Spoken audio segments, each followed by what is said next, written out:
ষোলফোক হিলে অবস্থিত বলে একে কিন্তু ষোলফোক ধামও বলা হয়, সিদ্ধেশ্বর ধাম বা চারধাম।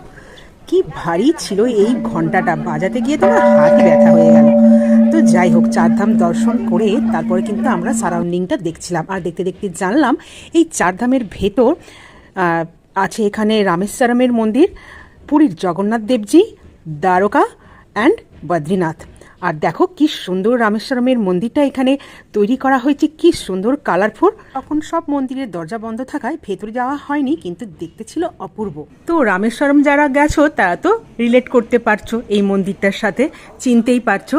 আর এই দেখো জগন্নাথ দেবজির মন্দির, এখানে জগন্নাথ দেবের মন্দির, এই যে চারধাম, এখানে জগন্নাথ দেবের মন্দির।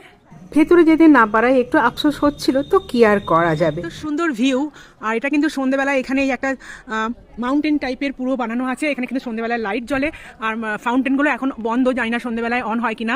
আর পুরো সোজা সোজা দেখো একটা কি সুন্দর মূর্তি রাখা। তো বদ্রীনাথজি, দ্বারকা, পুরী আর রামেশ্বরম, এই নিয়ে হলো চারধাম। ষোলফোক হিলে অবস্থিত সিদ্ধেশ্বর ধাম বা ষোলফোক ধাম, বা এই হলো চারধাম, 87 ফুট উঁচু শিবের প্রতিকৃতি। তো চারধাম দর্শন করে মনটা খুবই ভালো লাগছিল, আর এত সুন্দর ভিউ ছিল ষোলফোক হিলের, সত্যি সেটা ভাষায় বলা যাবে না। তারপর সেখান থেকে আমরা চলে গেছিলাম টেমিটি গার্ডেনে।